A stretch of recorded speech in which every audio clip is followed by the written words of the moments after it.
Picking up my husband at the airport, I bumped into Brandon Harrison, my ex-fiancé, who'd ghosted our wedding 2 years ago to go see elephants in Kenya with his adopted sister. I was wearing sunglasses, but he still spotted me instantly in the crowd. Alexis Hayes, I'm back to marry you. My eyes narrowed slightly. You are... He gave a helpless chuckle. Hey, sweetie, don't be mad. I didn't mean to ditch for so long. After Willow saw the elephants, she wanted photos, and she's my only sister, so I had to spoil her. 2 years of shooting and boom, done. I rushed back to fulfill our engagement. That's when it clicked. This man was my ex-fiancé. But seriously, had no one bothered to tell him I married his uncle? The same day, he ran away. The airport was a madhouse. Brandon Harrison wheeled a luggage cart with one hand, a Chanel bag dangling from the other. Willow, her skin several shades darker, perched on the suitcase, letting Brandon push her along. 2 years in Africa made them look like they'd spent 2 years digging coal, absolutely sunbaked. Brandon used to be so fair, handsome, and in great shape. Otherwise, I wouldn't have agreed to the arranged marriage. But now, good thing he wasn't my husband anymore. I took off my sunglasses, forcing a polite smile. Oh, my apologies. Long time no see. You both have changed so much. I didn't recognize you at first glance. Willow, true to form, immediately spat. Don't pretend you didn't recognize us. You're obviously here to pick up Brandon. If Brandon and I hadn't ditched our phones and gone completely off-grid after we left,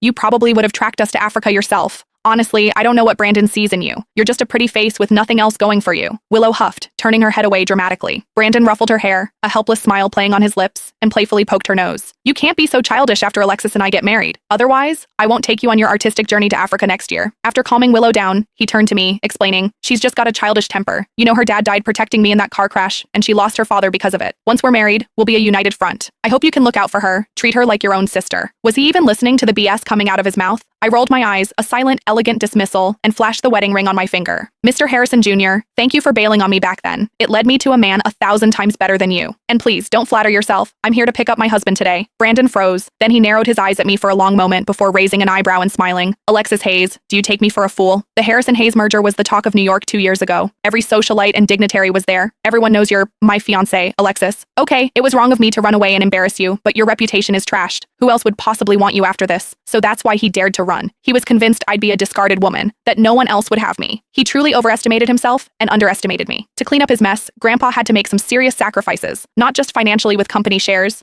but also by involving his own son, Devin. To soothe the Hayes family's fury, Grandpa had personally offered to transfer the shares originally meant for Brandon to me. Looks like Brandon had no idea, of course. Spending 2 years off-grid for Willow, not even making a single call home, he wouldn't know any of this. Still, I hope he can keep that smile on his face when he returns to the Harrison family estate tonight. Brandon initially refused the arranged marriage, saying he'd rather die than yield. But then he saw me, fell instantly in love, and declared he'd marry no one else. He shamelessly pursued me for over half a year. Seeing that he kept himself out of trouble and wasn't a playboy, I finally agreed. But before long, Brandon had Willow by his side, an adopted sister he spoiled like a princess. On our wedding day, he got a call from her. Brandon, remember what you promised, to take me to Africa to see the